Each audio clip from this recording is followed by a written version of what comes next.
allegiance to the flag of the United States of America and to the republic for which it stands, one nation, under God, indivisible, with liberty and justice for all.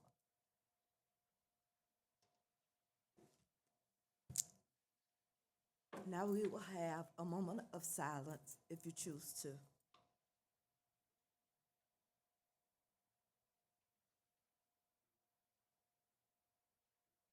Amen. Now we'll have roll call by Ms. Penn. Good evening. Chastity Meyer. Catherine Russell. I'm sorry, I'm here. Dr. Valerie C. Cave. Here. Althea Carter. Here. Farrah Mena. Here. Nikesha Holloway. Here. Thank you.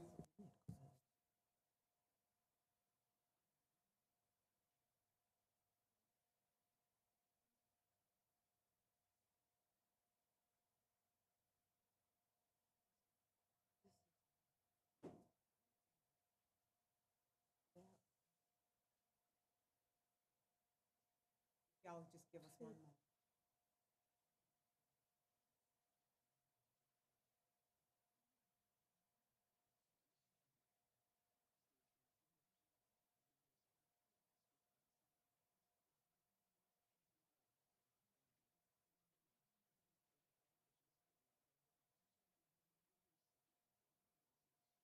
Yeah, we're supposed to be doing it this. It's fine. Is that your report? No, you don't want supposed to do that. But if you want to wait the next part, we can. Because it's not on the agenda, let's wait.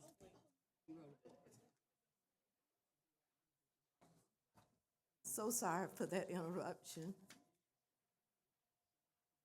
We're down to the approval of the agenda. Can I get a motion? I move that we approve tonight's agenda. Second. It's been moved and properly a second that we accept the agenda as stated. All in favor, let it be known by saying aye. Aye. Any opposes? So move. Approval of minutes from our board meeting February the 4th, 2026.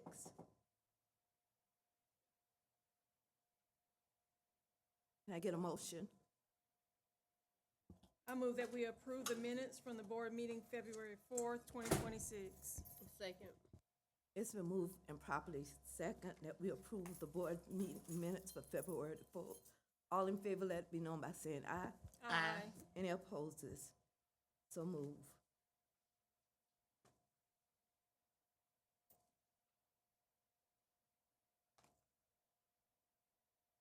Ms. Mena. We're down to greetings, superintendent's operational update, faculty updates, curriculum updates, HR.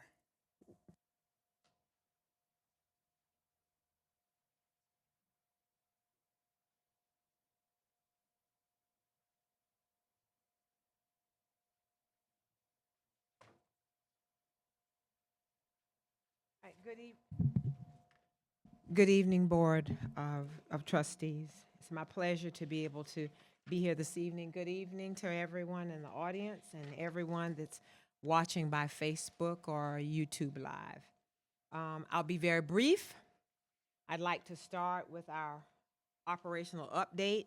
I normally tell you all the things that have been going on in the district. We just met on February 3rd, so it's just been a few weeks. I've had superintendent's roundtable. We've had executive cabinet, principal leadership meeting. We've had I was appointed to the chamber board, so I had my first chamber board meeting. Board budget meetings. We had the session 1 with all of the board. We're planning a huge family engagement day for March 21st, so we are continuously planning that. I had principal supervisor training on Friday. One of the reasons I was not with you at the board development, and budget planning meetings continue. And then we are implementing student motivation by as asked by the state. So we've been working on that implementation since that time. And I'll tell you more about that after we get that up and going, okay? Our week at a glance, I try to keep up with maybe about 2 weeks at a time, so not to overwhelm, so you won't know all of the things that are happening through the end of March. But I can make adjustments to this and give you the entire month of March or the entire month of April, but I try to give you a couple of weeks at a time. There's collaborative planning going on at the high school. There's Read Across America, which begins March 2nd.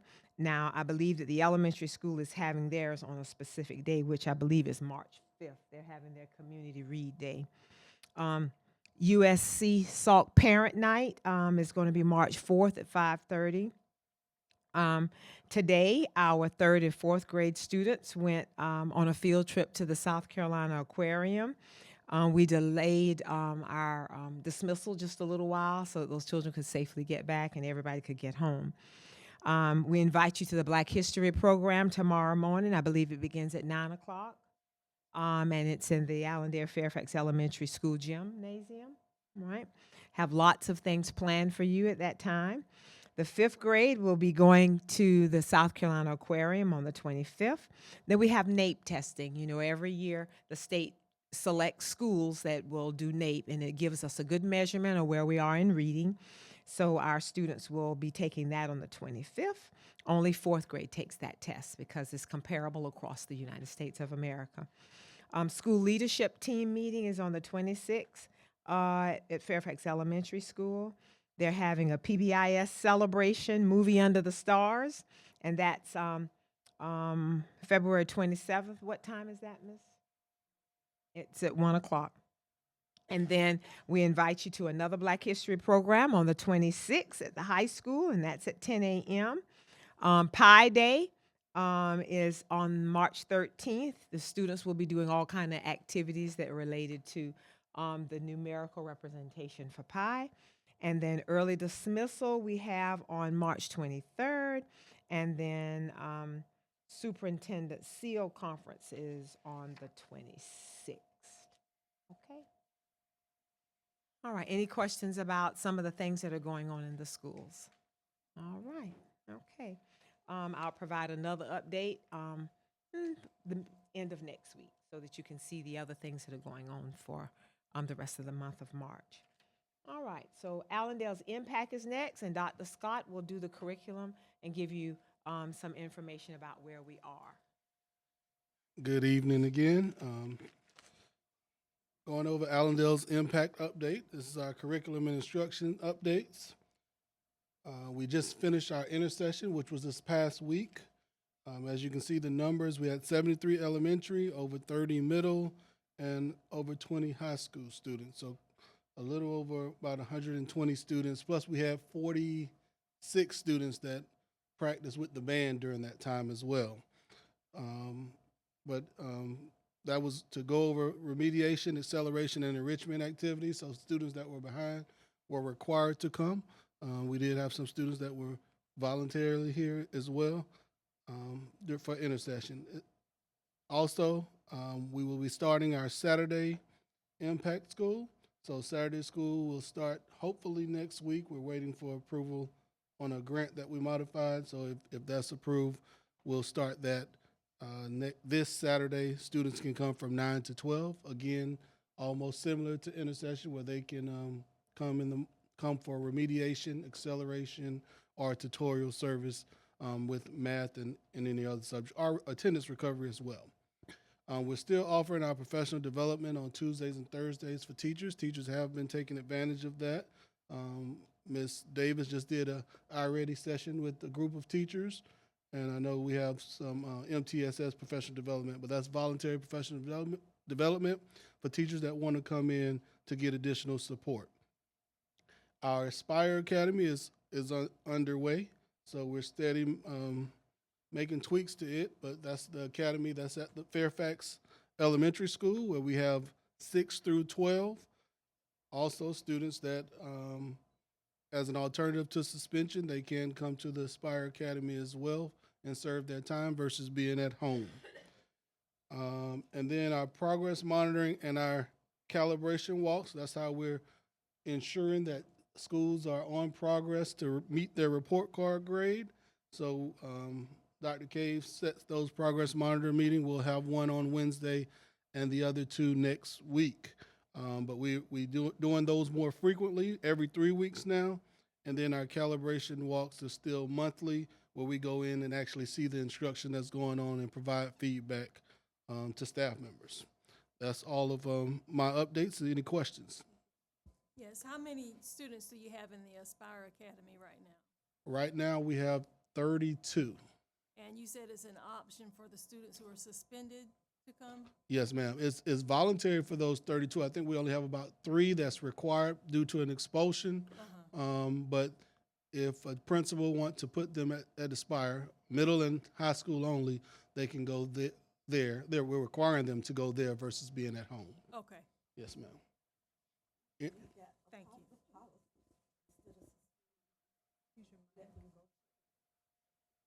That would be a Dr. Cave decision, but sounds good to me. I said, instead of making it optional, can we make that into policy that they attend instead of be at home? We can, most definitely. I would love for you all to support that as a policy so that we can use it. Then we can expand the services down there. And we, Dr. Scott looked into whether or not we could have elementary, middle, and high in the same building, and we can. We just have to make sure we have to have them separate. So instead of putting the elementary children out, we can do a rotation and allow them to go 5 days or 10 days or 20 days and then swing back into their school. So I think it that works. would be perfect. Okay, great. All right. So we'll work on that policy. Okay. Any other questions? All right. Thank you all for your time. Thank you.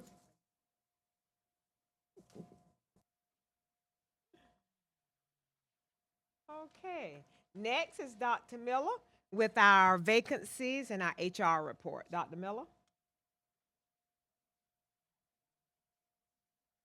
Good evening, everyone. All right, so in terms of our updates for the Office of Human Resources, the first slide that you will notice tonight is the certified and classified vacancies. To date, as you all know, we always, as a custom, we list our vacancies where we have a certified teacher in there, but they're virtual. So, of course, the Spanish teacher at the high school, the 6th grade math, and the 6th grade social studies teacher, which are all virtual at this time. We are working diligently to ensure that we would be able to fill those classrooms with in-person teachers for the 26-27 school year. We are currently working, we have round 2 interviews tomorrow for our head football coach and assistant athletic director position. We started out with, I believe, 10 applicants who participated in round 1 on last week, and we narrowed those down to 5, and those persons will be coming in. Actually, it's now 4 because one person withdrew this morning. So we have 4 interviews that will take place tomorrow for round 2. The high school counselor position, the second counselor's posting by February 27th, and then the coordinator of safety and security and extended learning opportunities to be posted by February 27th, which is Friday. We also have the classified vacancies as an ongoing process. We have our part-time field trip bus drivers. We have the payroll specialist, which is part-time. An offer has been made and has been accepted, and you'll find that information out in more detail during executive session. The director of technology interviews will begin the week of March the 16th. Can you please explain to us, are you ready for questions? Not yet. Okay. Not yet. Unless you want me to stop here and then you can ask these It's up questions to and I'll you. continue to. It's up to you. Okay. We can go ahead. We can go ahead and do that. Any questions you have? Okay, explain to us, please, the description for the coordinator of safety and security and extended learning opportunities. So we're working through that. That's why the posting won't be up until Friday. So we're working through developing what that's going to look like. But that is going to involve safety. So that takes care of all of our safety measures within the district. That deals with our safety in terms of getting into buildings, getting out of buildings. That deals with all of our safety in terms of the types of safety precautions and those things that we have to make, fire drills and all those things. When we take a look at the intruder drills, that person is involved in that process. When we talk about safety and security, that's kind of involved with all of that. Also, the extended learning opportunities. Technically, that is going to be all of those alternative options that we offer our students that Dr. Scott was mentioning, that there's going to be someone who's going to oversee the alternative area and the alternative placements. So currently, there is no one assigned to Aspire. Dr. Scott does it. So it's very difficult to be able to do Chief Academic Officer. He's the hearing officer. He's the Aspire Academy person. He's the Chief Academic Officer. So that's a lot to be able to do. So because they're in a separate location, we really need to have a person who can be down there all the time with them. Sure. And then the other person is Mr. Fields. Mr. Fields has maintenance, operations, transportation, security. He has all of those things. Not that he can't do them all. He'll do a better job if I'm able to provide that to someone else. So it makes sense for the alternative person to be able to ease some of that burden from him so that they can keep up with the safety drills. And then that alternative person can also be the hearing officer. Okay. Just trying to put some positions together. Right? We had that position there, and after Mr. Moses, I used to call him Mr. Moses. I used to call him the backwards name. Mr. Moses left. We did hire a person, but that person quit in the middle of the year. Dr. Scott took it over at that time. So we're just trying to make it work feasible. And if I'm expanding elementary, I'm going to have a person. Okay, thank you. All right. Is there any other questions regarding No. those positions? Okay. As we continue about what's happening in HR, and I apologize, I have the documents here. I'm sure you have them, but I don't think it's showing up there. But what's happening in HR? Attended the University of South Carolina School of Education Career Fair on the 4th of February, hosted a career expo and job fair here in our district on the 7th of February. We hosted an H-1B virtual update meeting with the attorney for international teachers on the 9th of February. I attended the SCASA Personnel Roundtable on February 20th. Attended the Teacher of Color Fair in Atlanta, Georgia on this past Saturday on 2/21. The induction class for new educators on 2/23, which is happening on tomorrow. I will be auditing, along with my department specialist, the HR website to include job postings. So we're going to audit the website, look at the postings that's there, take down postings that need to be taken down, and then update the postings. So those things are happening this week. So you'll be able to see by close of business on Friday, you'll start to see various changes to the HR website in regards to postings. We'll attend the South Carolina Council of Exceptional Children's Conference for recruitment. That is to really look at trying to find additional SPED teachers and personnel, and that is on Thursday and Friday of this coming week. This week. On the wait list for North Carolina Central University on 3/7 School of Education Fair, so we are still waiting on that because they haven't had me on the wait list. If we are unable to go to that, we can move forward. I think we've participated in a number of recruitment fairs that we should be able to find some individuals to be able to fill those vacancies. We're going through certification renewal meetings. March the 9th, the 23rd, and the 30th. That is meeting with all of those teachers whose certificates are expiring, or administrators whose certificates are expiring as of June 30 of this year. Initial stages of the school year 26-27 contract development per the new legislation, knowing that we have to notify on contracts the location and the projected salary for our employees, namely our teachers, by May the 1st. So April 30th is the last day for that, okay? Non-teaching experience compensation will begin in the school year of 26-27. Additionally, we'll be distributing certified and classified recommendations for hire documents to principals and department supervisors this week, so the week of February 23rd. Those recommendations for hire documents are due February 27th, and those documents are for the principals and department supervisors to be able to review and be able to make their recommendations as to whether or not they believe that the individuals working under their supervision should return or not. Okay? And then the certified contracts will be issued as of April the 1st. The classified letters of agreement will be issued as of April 13th. The retention bonus deadline will be April 24th. The last day for educators to request certificate updates for SY 25-26 is April 30th. And what that is if someone completes their master's or their doctorate, they usually can submit that documentation to the State Department. The State Department updates their certificate, and then we have access to that, and then we can make any adjustments to their salaries based upon the movement on the salary scale. But the last day that they can do that and receive that upgrade in pay will be April 30th. After April 30th, it will be applied to next school term. Notification of working retirees. If we have any working retirees that we would like not to return, we are able to notify them at any point before May the 1st.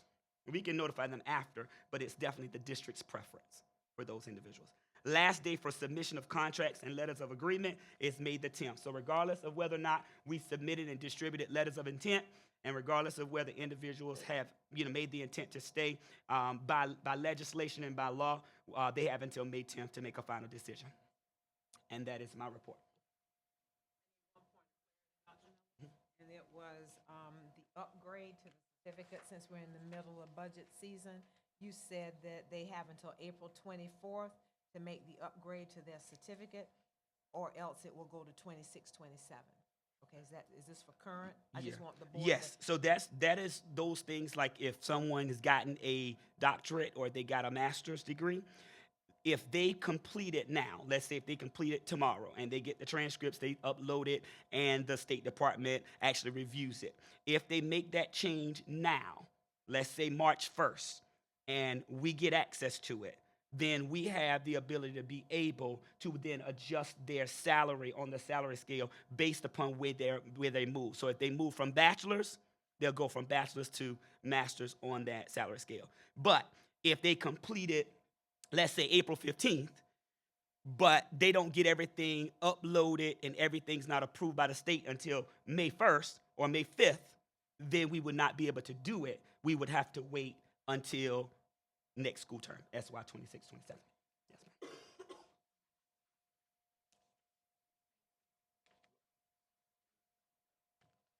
Okay, that concludes my report at this time. I believe that we can carry on with the agenda if you'd like. I can stay here.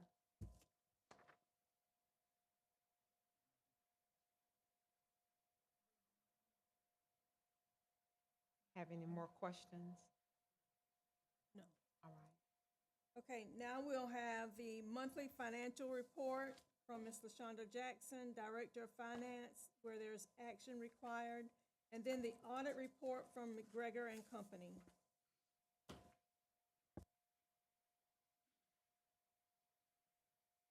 Good evening. On June 30th, 2025, the Allendale County School Board and South Carolina Department of Education approved a $16,769,513 operating budget. As of January 31st, 2026, total revenues received were $7,443,459. Total expenses through January 31st, 2026, $8,800,576, which is a deficit of $1,357,116.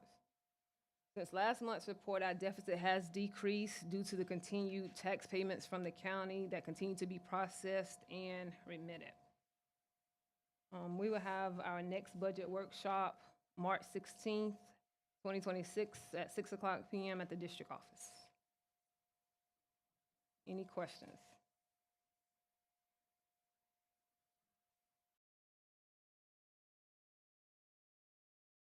audit to the South Carolina Department of Education is December 1st each year.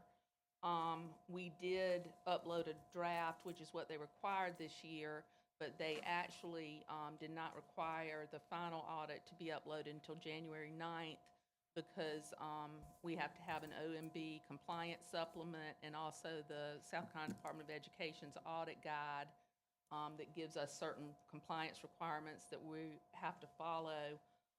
And we didn't get the OMB until November, and the state was not able to issue their final until December the 8th. So it kind of pushed everybody back with it being able to finalize any audits that had federal money. But we did, so you'll see that our report was dated December 29th, but it was not late. We met all of the requirements of the state for presenting and issuing. Our opinion on the financial statements was a clean opinion over all opinion units. We're required to be independent and meet other ethical responsibilities related to the audit. We are to exercise professional judgment, maintain professional skepticism. We identify and assess risks of material misstatement to the financial statements and design and perform audit procedures to respond to those risks. We obtain an understanding of your internal controls, even though we don't express an opinion on those. And we evaluate your accounting policies and estimates and evaluate whether there's a substantial doubt about the district's ability to continue as a going concern. If you turn pages 4 through 11 is the management's discussion and analysis. This, I think if you wanted to read any section of the audit report, this is a good summary of the year. It's the only place that you'll also see comparisons between this year and the prior year. It just provides a good little summary of what happened during the year. The government-wide statements are on pages 12 and 13. These present the district's balance sheet and statement of revenue and expenditures in a manner that's similar to a private business where all of your assets and liabilities are reported. This shows that the district had a positive net position at June 30th, 2025 of $16.2 million compared to a net position of $11.4 million in the prior year. So your overall increase in net position was $4.8 million. The governmental fund statements are how the district maintains its books during the year and how you budget. It doesn't include your capital assets or long-term debt. On page 16, this is the schedule of revenues and expenditures for each of your funds.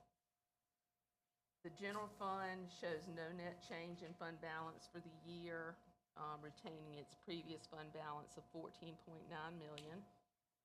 The district transferred $1.1 million from the general fund to the capital projects fund during the year. The ending fund balance of $14.9 million represents 96.6% of your annual general fund expenditures for June 30, 2025, and represents a very strong fund balance. The fund balance in special projects at the end of the year was $280,000. That included $182,000 for pupil activity funds and $98,000 for Medicaid funding. Food service had an ending fund balance of $149,000, which is approximately 11.6% of its annual expenditures for the fiscal year. Your debt service was in strong fiscal shape with a fund balance at June 30th of $1.2 million. The district issued $2.4 million in new debt and paid off its previous bond issuance in the amount of $1,275,000 during the year. And finally, the district at the end of the year had $14.7 million in fund balance in its capital projects. On page 55 is your general fund budget to actual.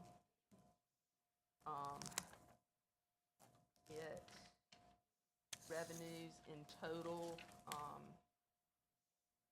had a favorable variance of $127,000. Expenditures were budgeted at $17.7 million, and your actual expenditures were $15.4 million.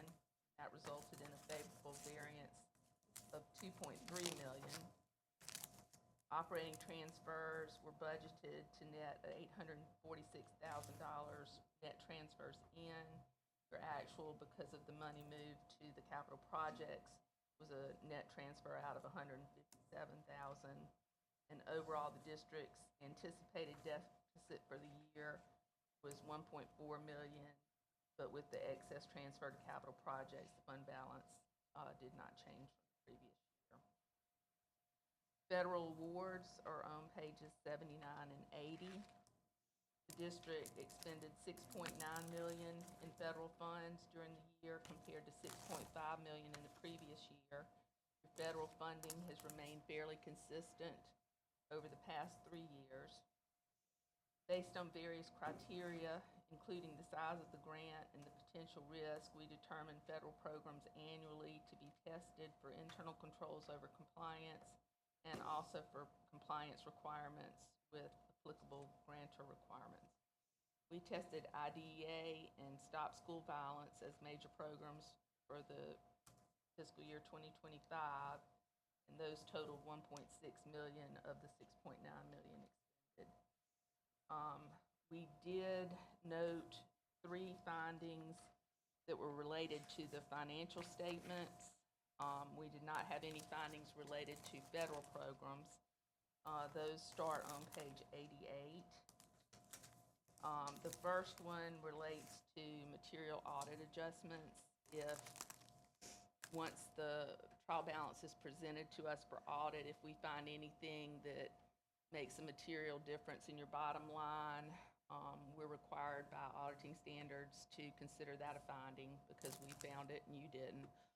I don't necessarily agree with it, but that's what I'm required to do. And there were just, I think, maybe 3 adjustments that we found. And I felt like all of that was because, your previous finance director had retired at June 30th. Ms. Jackson came into that position as the year's closing out. She's handling that, plus her payroll duties. And it was just a couple of things that were overlooked, and we're required to report that. The second finding was related to some personnel records that were not found for some employee payroll that we were testing, as far as just personnel records with W-4s and I-9s. And then the third finding was related to the CDL drug and alcohol testing, which you're required to have a program in place to randomly test at least 50% of your CDL drivers for controlled substances and at least 10% for alcohol. And as we were going through the audit process, I believe you had changed the testing facility this past year and did not realize that they did not test for alcohol. So even though the controlled substances portion was tested, the alcohol was not. And that was all I had. I think there is a corrective action plan that the district had put in place, had written up, that's included in the back addressing those findings. And I believe Dr. K was going to explain what's been done since the audit was completed to address those findings. With the help of Ms. Jackson, I stumbled. Thank you. You have any questions? The company? Yeah, I didn't know if you have questions, or I can wait a few No. minutes. Everything I had highlighted, she's answered. I Okay, did have some great. stuff. Okay, so we did have the 3 findings. The first one had to do with just Ms. Jackson being new, and we overlooked some things. I want to commend her. She's grown by leaps and bounds. She's done a marvelous job. It's a lot coming into that position. And I know one thing, I couldn't do it at all. So she's doing good, and she's correcting some of those things that were missing. In the incomplete personnel records, I have made a corrective action with Dr. Miller's department about those. They are currently going through every personnel record, making sure that every personnel record has every document that has to be in there, so that when the auditors ask for certain personnel files, which they do, we don't have to worry about that piece, making sure that everything is there. So they'll be working on that over the next few months and through the summer. Is that correct, Dr. Miller? All right. And then the other audit finding was the alcohol and drug testing. I take full responsibility for that. I take full responsibility for all of it, because being the superintendent, that's your responsibility. But I wanted to keep it local. I've always been taught that try to keep the bucks in the school district, because it pays dividends to use your own people. We wanted to be able to use Low Country right here. Little did I know that they did not do both types of testing. And so we made an error there. We've corrected. We have now moved back to Colleton. So that's where we do our drug and alcohol testing, because they don't do it there, and they just don't do that piece. Okay? All right. So those are the things that we have corrected. And one other thing we have done Ms. Jackson was having to do payroll, benefits, as well as CFO, because we combined some positions. It's a lot for being new, so we have added a part-time payroll as recommended, and I think that's going to help tremendously. We'll talk a little bit about that in executive session, about having a part-time payroll person to be able to take over that, so she doesn't have to do that responsibility any longer. Okay? All right. Any questions for me? All right. Next year, we don't plan to have any. Take a vote on accepting the audit report.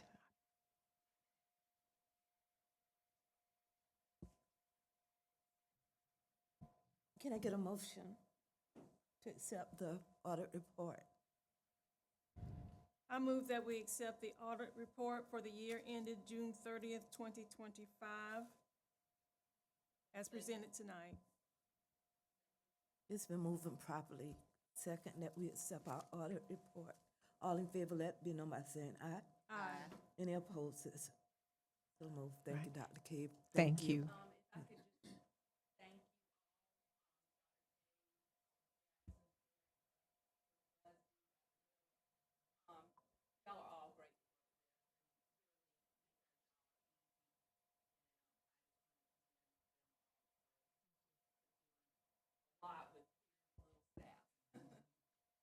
Let's give them a hand. They do a great job.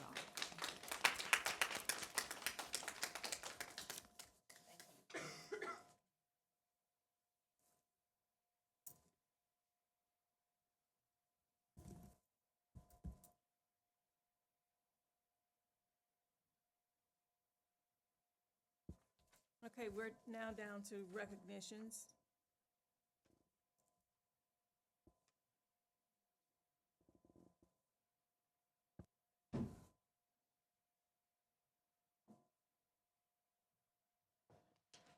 Okay, we have a plaque that was presented to us.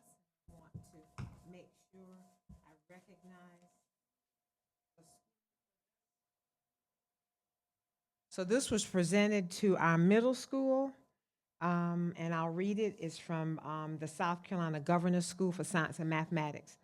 Dear Principal Dandy, on behalf of the Governor's School for Science and Mathematics and President Dorsey, we're delighted to present this plaque. Please accept it as a sincere token of our appreciation for the essential partnership in making 2025 Geoscience Technical Residential Scholars Program a success. We're excited to recognize the outstanding achievements of your students, Andrew Haughton and Fernanda Milan, who have earned a certificate of completion for a premier 2025 Geoscience Tech Residential Camp. Their success is truly commendable. At the Governor's School, we're deeply committed to investing in bright young minds and helping them realize their full potential. I will have these two students come at our next board meeting, but I did not want this to pass without, we've had it a while since October, and I wanted to make sure that I brought it to your attention that we do have children doing some great things here in our school district, and they went to the residential program at Governor's School and were recognized. All right, so they will be here. We do have a plaque. You know, this is the second group that has gone. So we had some that went 2024, Lucy Krebs and Tyrese Hammond, and then we had some that went this past summer, and I'm sure we have some that will be attending this summer. All right, so let's give those two students and that school a hand. And I'll make sure that they come at our next meeting, okay? No more recognitions to do, except for we have two students, and I'll try to have them come at the next one as well. Micaya Carter, she was named a 2026 Second Region 4 Class A. She made the All-Star, all right? So a region highlight there. And then we also had Jaden Williams also identified. So their pictures are there on the screen, and we have already recognized them on our Facebook page, and I'll have them come to board meeting, but I did want to bring that to your attention. There's one last thing I'd like to do, and she's not prepared to do this, but she's always ready on the spot. I'd like for Ms. Busby to come up and talk about some new things that we're doing in the cafeteria. I told you she's always ready. I printed them out for you, so you're all ready. All right. Good evening, everyone.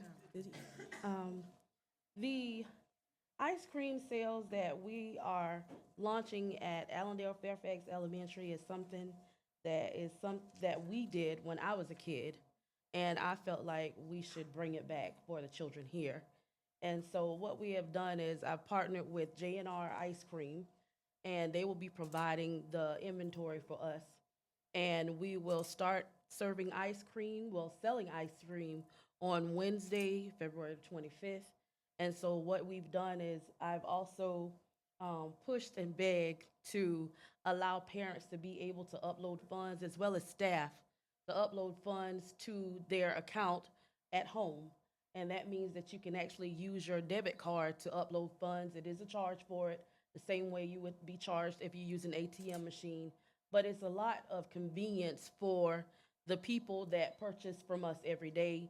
And I think it would be easier, you know, when we serve food to other people that come in the district, they'll have that option to be able to pay with their debit cards. I've been asked over and over, you know, why don't y'all take debit cards? And so finally we have that implemented, and Ms. Jocelyn actually released it today. So it's on our website, it's on our food service website with the district as well. And you can actually go on the website, scan the QR codes, and just follow the prompts. It's very easy for you to be able to upload funds to the staff account or to a student's account. All students are in the system, so you should not have a problem with that. But we just want to do something different, and here we have all the choices that the kids will have. My flyer basically just shows the choices that we will have starting this week, but eventually we're going to expand to all of these ice creams. And these ice creams are Smart Snack compliant, so we don't have to worry about the kids jumping off the walls. It's not a lot of sugar in any of them, so we're just excited to get this program started. Okay, thank you. Thank you.